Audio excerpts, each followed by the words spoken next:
Que Dieu nous bénisse abondamment. Depuis la semaine passée, il nous a été donné un thème qui parle de traverser, passer sur l'autre bord. Amen. Amen. Et nous étions bénis par la plupart de personnes dont la grâce a été accordée de passer. Et nous étions bénis par plusieurs. Amen. Amen. Alors, j'aimerais très particulièrement dire sincèrement un grand merci. Premièrement, à Dieu pour les souffles de vie qui nous accorde encore ce matin. Et deuxièmement, on a toujours dit à tout Seigneur, tout honneur. Merci à nos responsables. Merci au patriarche. Merci à notre Père, le pasteur provincial, le pasteur trésor. Et merci aussi pour votre présence. Amen. Amen. Alors, sans perdre le temps, nous ouvrons nos Bibles. Nous sommes dans les livres de Matthieu, au chapitre 8. Le verset 18. Je répète, Matthieu 8, verset 18.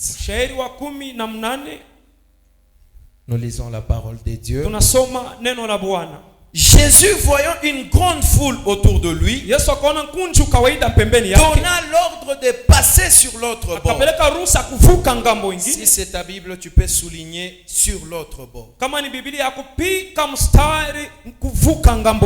Amen. Amen. Est-ce qu'on peut se rasseoir? Je continue avec la lecture. Un scribe s'approcha et lui dit, Maître, je te suivrai partout où tu iras. Jésus lui répondit, les renards ont des tanières, et les oiseaux du ciel ont des nids, mais le Fils de l'homme n'a pas un lieu où il puisse reposer sa tête. Un autre d'entre les disciples lui dit, Seigneur, permets-moi d'aller d'abord ensevelir mon père. Mais Jésus lui répondit, suis-moi et laisse les morts ensevelir. Amen. Amen. Ce thème dit traverser sur l'autre bord. Mais ce matin, je prie par la grâce du Seigneur que Dieu nous fasse grâce afin de mieux communiquer sa pensée qu'il a déposée dans nos cœurs ce matin. Amen. Amen. Les mercredis, nous avons été bénis par Papa Michel, qui nous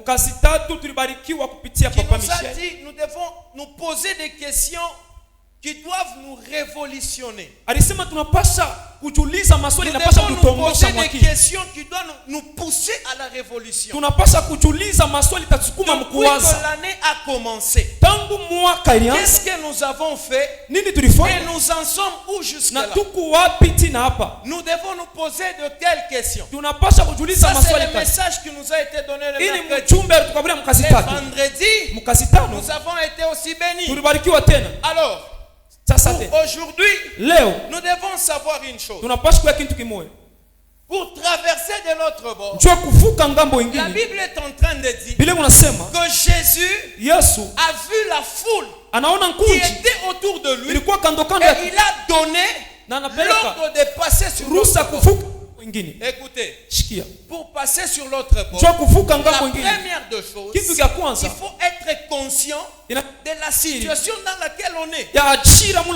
Si quelqu'un ne sait pas qu'il est dans la souffrance, il ne prendra pas la décision de quitter la souffrance. Si quelqu'un ne sait pas qu'il est dans la pauvreté, il il ne prendra pas la décision de sortir. Ainsi, je viens dire à quelqu'un, si tu veux passer sur l'autre bord, tu dois prendre, être d'abord conscient de connaître l'état dans lequel tu es. Quelqu'un me dit amen. La deuxième des choses, c'est prendre une décision. Quand tu es conscient que tu vis dans la pauvreté, tu dois prendre la décision de quitter la pauvreté. Quand tu es conscient que tu vis dans la misère, tu dois prendre la décision de quitter de la misère. La personne qui aime la pauvreté ne prendra jamais la décision de quitter la pauvreté. Jésus a dit à ses disciples de passer sur l'autre bord. Mais si et seulement si Jésus ne se rendait pas compte de la situation où il était, il ne devrait pas donner l'ordre de passer sur l'autre bord. Quelqu'un me dit amen. Amen. La troisième des choses, c'est vaincre l'entourage. Amen. Il y a des gens qui sont beaucoup plus freinés à cause des gens qui les entourent. Jésus donne l'ordre de passer sur l'autre bord. Mais un scribe qui vient, il dit, Seigneur, je te suivrai partout où tu iras. Cependant, Jésus voulait se séparer de la foule. Mais voici un qui sort de la foule. Il vient lui suivre pour lui dire, je te suivrai partout où tu iras. Avance. Bien-aimé, nous devons vaincre l'entourage. Tu marches avec qui? Tu veux traverser, aller en 2022. Qui t'entoure? Qui est ta compagnie? Il y a certaines choses nous n'arrivons pas à traverser. Arriver où Dieu nous voit, parce que l'entourage est en train de nous freiner. Il y a certaines décisions que tu n'arrives pas à prendre parce que l'entourage pèse sur toi. J'aimerais dire à quelqu'un, aujourd'hui l'entourage doit être vaincu. J'aimerais dire à quelqu'un, aujourd'hui l'entourage doit être vaincu. Amen. Jésus donne l'ordre de passer sur l'autre bord. Mais un disciple lui dit, Seigneur, permets-moi d'aller d'abord ensevelir mon père. C'est que Jésus attend pour qu'il puisse maintenant partir. J'aimerais te dire, tu n'arrives pas à aller où tu te vois, parce qu'il y a des gens qui te bloquent. Il y a des crocs en jambes. Ce matin je déclare que quelqu'un se démarque. Jésus lui a répondu, suis-moi, laisse les morts ensevelir les morts. Bien-aimé, prends la décision de quitter les quartiers. Si on vient te suivre, pourquoi tu es déménagé? Réponds simplement, laisse les morts ensevelir les morts. Laisse les morts ensevelir leurs morts. J'aimerais dire à quelqu'un, il y a des personnes qui sont riches. C'est parce que dans l'entourage, il n'y a que des pauvres. Il y a des personnes qui se disent forts. C'est parce que dans l'entourage, il n'y a que des faibles. Il y a des personnes qui se disent belles. C'est parce que dans l'entourage, il n'y a que des laides. Mais toi aujourd'hui, tu seras riche parmi les riches. Oh, tu ne me comprends pas. Je dis toi aujourd'hui, tu seras riche parmi les riches. Tu seras élevé parmi les gens qui sont élevés. Tu seras fort parmi les forts. Amen. Avance. Nous devons savoir une chose. Pour passer de l'autre bord, il y a l'avant les passages, il y a les pendant les passages, et il y a l'après les passages. Avant les passages, nous devons nous séparer de l'entourage. Avant que tu n'entres en 2020, il y a certaines amies avec qui tu dois te séparer. Il y a certaines personnes avec qui tu dois te séparer. Parce que Dieu t'attend de grandes choses. Et Dieu, quand il veut élever quelqu'un, il permet que son élévation se rencontre avec des déceptions pour que les jours que tu seras élevé, que personne ne dise ce qu'il est, c'est à cause de moi, mais que ton cœur témoigne que c'est à cause de Dieu. Come on. Écoutez ceci. Les disciples dans la barque, ils sont en train de partir. Les vents et les tempêtes se sont levés. La Bible dit, pendant que les vents et les tempêtes se sont levés, Jésus lit. Il dormait. Wow. Les gens meurent, mais lui est en train de dormir. Si j'étais disciple, je devrais me dire, la définition d'un disciple d'abord c'est quoi? Parmi les définitions d'un disciple, il y a l'adoptation de faire ce que le maître fait. Si le maître dort, moi aussi je dors. Si le maître agit, moi aussi j'agis. Mais les disciples, pendant que le maître dormait, ils se battaient contre la tempête. J'aimerais dire à quelqu'un, si devant ton problème, Dieu est calme, toi aussi tais-toi, reste calme. Si tu as un problème et Dieu ne te parle pas, toi aussi tais-toi, ne parle pas ces problèmes, parce que celui qui est avec toi, il est plus fort que celui qui est dans ce monde. Laisse-moi te dire que celui qui est avec toi, il est plus fort que celui qui est dans ce monde. Les vents et les tempêtes se sont levés. Ils ont commencé à pleurer. Ils ont dit nous mourrons. Ils ont résolu d'aller réveiller Jésus. Quand ils ont réveillé Jésus, Jésus leur dit, pourquoi avez-vous peur, homme de peu de foi? Pourquoi avez-vous peur? Écoutez, la seule chose que le diable gagne souvent les chrétiens, c'est la peur. Le diable, il sait que quand il t'effraie, après qu'il t'ait effrayé, il déstabilise ta foi. Est-ce que quelqu'un me comprend? Quand le diable te fait peur, c'est ta foi qui est déstabilisée. C'est pourquoi Jésus, quand il est venu aux disciples, il leur a dit, pourquoi avez-vous peur, homme de peu de foi? Il n'a pas commencé par dire homme de peu de foi.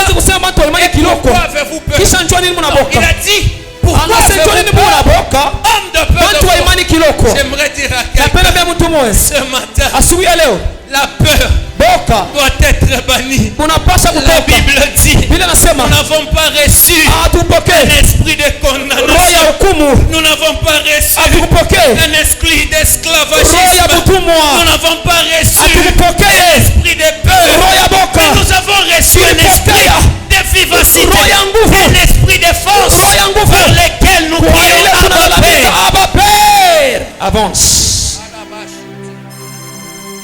Écoutez, ce matin, il y a un sous-thème très particulier. Garde ta foi en Dieu. L'Éternel est ton berger. Tu ne manques de rien. Le sous-thème dit, garde ta foi en Dieu. Car l'Éternel est ton berger. Tu ne manqueras de rien. Come on. Écoutez. Dans la plupart des situations, dans la plupart des temps, la plupart font naufrage. Faire naufrage veut dire quoi? Aller chercher la solution ailleurs. Écoutez, ton problème là n'est pas plus grand que le Dieu que tu vis. La situation que tu vis n'est pas plus grand que le Dieu que tu vis.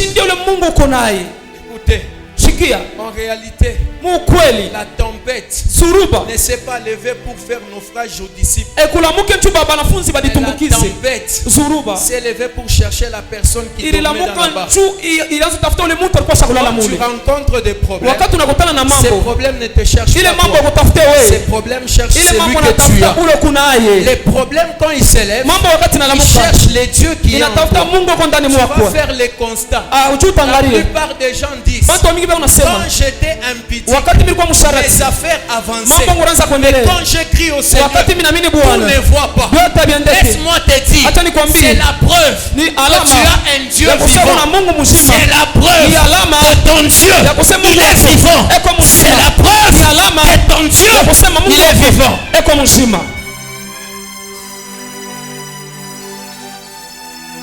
La foi doit être au plus grand niveau. Jésus pose la question. Pourquoi avez-vous peur? Pourquoi avez-vous peur? Aujourd'hui, la peur doit être battue. La peur doit être battue. Il y a une chose que nous devons savoir. C'est exercer la foi et l'autorité qui est en nous. Amen. Amen. Amen. Amen. Écoutez ceci. Marc 16. Marco sura 16. 17e verset. La Bible est en train de dire, voici les miracles accompagneront ceux qui auront cru à mon nom. Écoutez, croire nécessite la foi. Le fait que tu as crié en Dieu, il y a des miracles qui t'accompagnent. Écoutez, chasser un démon n'est pas seulement les serviteurs, mais toute personne qui a crié en Jésus a la capacité de chasser les démons. Bien-aimé, j'aimerais dire à quelqu'un, toute personne qui a reçu Jésus comme Seigneur et Sauveur a la capacité de menacer la maladie, a la capacité de chasser les démons. Amen. Pourquoi nous n'y parvenons pas? La peur. La peur. La peur. La peur. Bien-aimé, j'aimerais dire à quelqu'un ceci. La foi à toi doit être exercée ce matin. Ta foi doit être exercée ce matin. Vous savez, pour utiliser la foi, on n'a pas besoin de beaucoup de choses. Pour utiliser la foi, c'est parler et croire que ce qu'on a dit va arriver. J'aimerais dire à quelqu'un, Genèse chapitre 1er. La Bible dit, au commencement Dieu créa les cieux et la terre. La terre était informe et vide. Il fait la vie à la surface de la terre. L'esprit de l'Éternel se mouvait. Dieu dit que la lumière soit. Et la lumière fit. Bien-aimé, Dieu a juste parlé. Quand il a parlé, ce qu'il a parlé est apparu. Or, Hébreux chapitre 11, la Bible dit, or la foi est une ferme assurance de choses qu'on espère, une démonstration de celles qu'on ne voit pas. Si tu attends les mariages, commence à déclarer les mariages. Ainsi les mariages vont venir. Ainsi les mariages vont venir. Tu attends être millionnaire, commence à déclarer les millions. Ainsi les millions viendront. Ainsi les millions viendront. La Bible dit une démonstration. C'est celle qu'on ne voit pas. Comment est-ce que tu peux démontrer ce que tu n'as pas vu? On va faire un exercice. Je suis ici devant. Niko hapa hapa mbele. Voici mon ombre qui est là. Ona kimvuri kyangu kiko hapa. Je vous demande.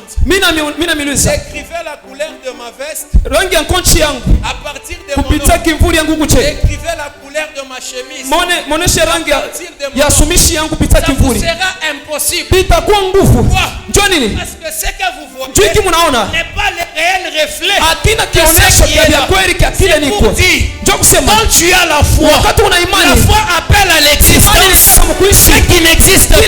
J'aimerais dire à quelqu'un ce matin, prophétise sur ta vie, prophétise sur ta vie. Toute parole que tu dis a toujours de l'impact sur toi. Amen. Écoutez, il y a une chose. La Bible dit, la personne qui a la foi, comme une graine de sénévé, peut dire à la montagne, il peut dire à la montagne, ôte-toi de là, jette-toi dans la mer. La foi comme une graine de sénévé, il parle à la montagne. Le problème avec nous chrétiens, c'est que nous sommes devant la montagne et nous parlons à Dieu. Seigneur, ôte cette montagne. La Bible ne dit pas Biblia ikuseme vile. Mungu anakuambia we uambie mulima hiki tunafanya sheni nini? Tuko na matatizo mbele. Mungu atuambie tuombe njole matatizo. Mungu anatuambia sheni exercer l'autorité il a mis sur nous afin de parler à ces difficultés. Tuambie les matatizo. Amen. Dieu ne nous demande pas nous de lui parler concernant nos difficultés. Exerce l'autorité qui est sur toi. La Bible dit, toi montagne, qui es-tu devant Zorobabel? Tu seras aplani. Écoutez, on ne dit pas qui es-tu devant Dieu. À chaque fois que tu as un problème, dis à ce problème, qui es-tu devant moi? Pas devant Dieu, devant moi. Écoutez, la Bible dit, l'homme a été créé peu inférieur à Dieu. Ce que Dieu peut faire, l'homme par l'esprit, aussi la capacité de le faire. J'aimerais dire à quelqu'un, exerce l'autorité que Dieu t'a donnée.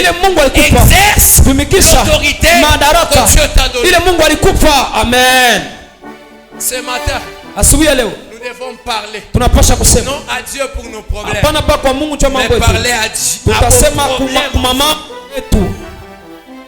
La Bible est en train de dire que Jésus, il est allé chez Pierre. Arrivé chez Pierre, il a trouvé la belle-mère de Pierre qui était malade. La fièvre.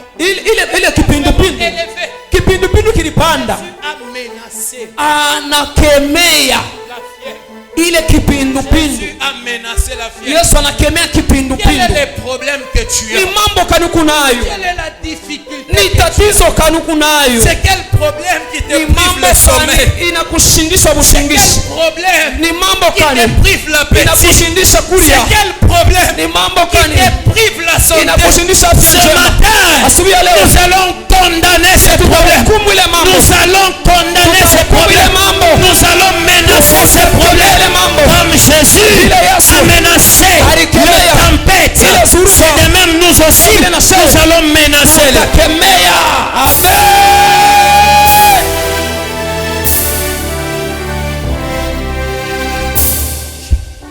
Amen.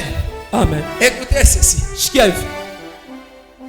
L'autorité que tu as, ce matin, nous allons l'exercer. Et nous allons voir si réellement le Dieu que nous prions est vraiment le Dieu qui a dit, mettez-moi de la sorte à l'épreuve si je n'ouvre pas les écluses des cieux.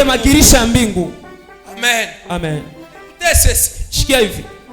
Esaïe 54, le verset 17. La Bible est en train de dire, toute arme forgée contre toi sera nulle et sans effet. Et toute langue qui s'élèvera en jugement contre toi, tu la condamneras.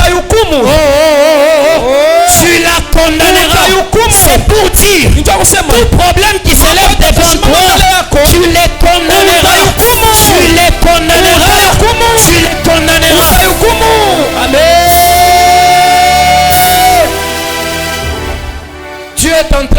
à Josué. Mungu anamwambia Yoshua. Dieu dit à Josué. Mungu anamwambia Yoshua. Partout où foulera pote pale les plantes de tes pieds. Moi Dieu, je te les donnerai en possession. Écoutez, Dieu dit, nul ne tiendra devant toi. Nul ne tiendra devant toi. Nul ne tiendra devant toi. Écoutez, Dieu a dit, partout où foulera les plantes de tes pieds, il te donnera en possession. Et nul ne tiendra devant toi. Même pas les problèmes que tu as, même pas les difficultés que tu as, même pas les choses qui te font souffrir, rien ne tiendra devant toi. Amen. Ce matin, nous avons pour mission de condamner, de menacer tout problème qui s'élève au-devant de nous. Écoutez ceci. Il y a des combats que tu t'attribues. Ile unapokea wewe moyo. Ile mamvita iko na kushusha. Écoutez ceci. Sikia hivi. C'est peut-être que tu trouves un grand homme. Saa zingine unakuta mtu mrefu en train de se battre avec un enfant de 3 ans. Eko nakombana na katoto kama miaka 3. Qu'est-ce que tu peux tirer comme leçon? Unaweza kubeba nini kama mafundisho? Maintenant dites-moi si cet enfant de 3 ans tapait les géants là. Niambie kama kale katoto kanapika ule kafiato. Vous vous imaginez? Munawazia kwa nini? David devant Goliath. Daudi mbele ya Goliath. Goliath lui a sous-estimé. Goliath anamunyenyekeza. Écoutez, j'aimerais vous dire une chose. Mshike mitamiambia kitu kimoja. Goliath s'avançait vers David. Goliath anaanza kuchofa mbele ya Daudi. Bien vêtu. Ashakuvala mzuri. Avec deux armes. Alikuwa na masila. Avec de javelots. Alikuwa na ile ngao. Avec de choses pour protéger les pétoires. Linda. Écoutez, lakini David a dit, toi tu viens vers moi avec les épées, avec le chapelot. Moi, je vais vers toi avec les dieux d'Israël. Écoutez, les autres ont des appuis.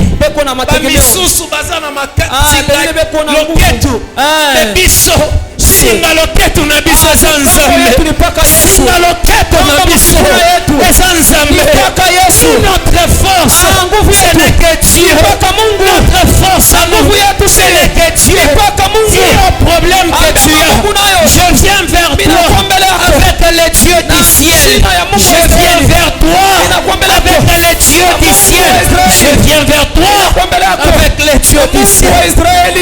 Amen.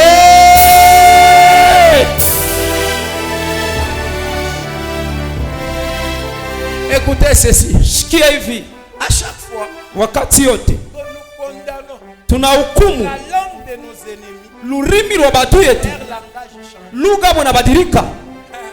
La Bible dit, toute langue qui s'élèvera en jugement contre lurimi lote lutashimama cha kuhukumu, utalukumu na we. Shikia. À chaque fois, wakati yote unahukumu lurimi ilishimama cha kuhukumu, ile lugha inabadilika. Au yanyelewa. Joseph entra dans la maison de Potiphar. Sa femme commençait à lui faire des offres. Écoutez, Joseph a condamné ses langages en prenant la fuite. Quand Joseph a fui, le langage de la femme a changé. C'est pour dire, à chaque fois que tu condamnes la langue qui te porte en jugement, les langages changent. Je t'annonce ce matin, le langage de tes ennemis doit changer. Le langage de tes ennemis doit changer.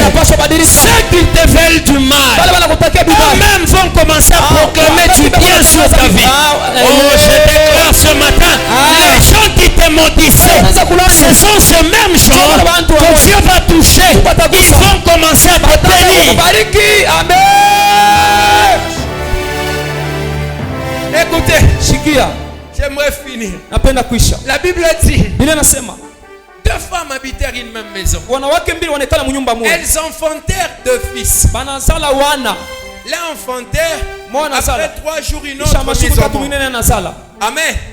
La Bible dit pendant la nuit. La nuit C'est la traversée d'une journée à une autre. La nuit, c'est le passage qui sépare 2 jours. Écoutez ça. Pendant la traversée, la femme, elle tous étaient endormies. Mais l'une s'est levée parce qu'elle s'est couchée sur son fils. Elle s'est levée pendant la traversée. Elle a changé de bébé. Elle a changé de bébé. Écoutez ceci. Le matin, la femme se lève. Elle dit, elle retrouva son bébé mort. Mais la Bible dit, elle observa son bébé attentivement. Et elle constate que ce n'est pas son bébé. Écoutez, elles ont pris la résolution d'aller devant le roi pour obtenir un jugement. J'aimerais te poser une question. Quand les problèmes viennent, tu trouves secours auprès de Dieu. Quand les problèmes arrivent, les secours, tu les trouves. La Bible dit, il est le secours qui ne manque jamais dans la détresse. Il est le secours qui ne manque jamais dans la détresse. À chaque fois que tu as un problème, qui est ton secours? Elles sont allées auprès du roi et le roi portait jugement. Mais la sagesse qui était sur le roi a donné un jugement. Le roi dit, prenez l'enfant qui est en vous, divisez-les en deux, donnez la moitié à l'un et l'autre. Mais la femme dont l'enfant était la mère, elle s'écriait non, donnez-la l'enfant, laissez l'enfant la vie. Saa zingine pala takomea atatambua mamake ni nani. Acha nimeambie, mfalme anabeba mpango ya kumkabura mtoto kwa mwenye naye. Napenda kuambia mtu mmoja, à chaque fois qu'il y a le problème, vois seulement, vois seulement, vois seulement le Dieu d'Israël. À chaque fois qu'il y a des problèmes, vois seulement le Dieu de nos pères. À chaque fois qu'il y a des problèmes, vois seulement le Dieu de nos pères.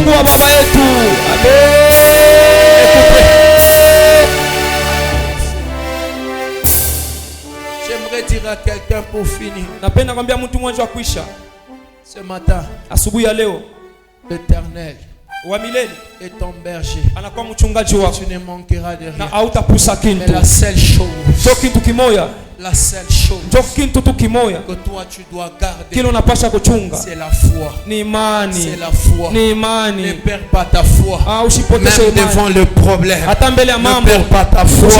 Même devant les difficultés, ne perds pas ta foi. Même devant les situations compliquées, ne perds pas ta foi. Garde ta foi en Dieu, car l'Éternel est ton berger et tu ne manqueras de rien. L'Éternel est mon berger, je ne manquerai de rien. Est-ce que quelqu'un peut répéter après moi? L'Éternel est mon berger, je ne manquerai de rien. Est-ce que tu peux encore répéter? L'Éternel est mon berger, je ne manquerai de rien. Est-ce que tu peux encore dire? L'Éternel est mon berger, je ne manquerai de rien. Je ne manquerai de rien.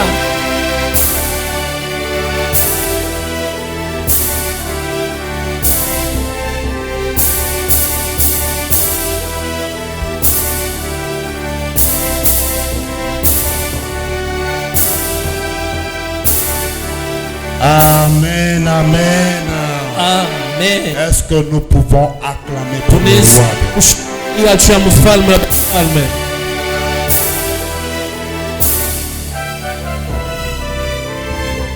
Amen. Amen. Traversons de l'autre bord. Je pense que tout le monde ici présent a besoin de traverser de l'autre bord. Alléluia. Amen. Nous nous tenons tous debout. Tu dis à Dieu, aide-moi. Aide-moi à traverser, à voir l'année 2022. mwaka 2021. Toi qui es celui qui amène la personne à voir. Wejo unapelekaka muntu aone. Fais-moi voir cette année. J'aimerais écouter ta prière. Tapenda kushikia maombi yako. Prie, prie, prie, prie. Omba samzuri. Le Dieu qui accorde la grâce. Mungu una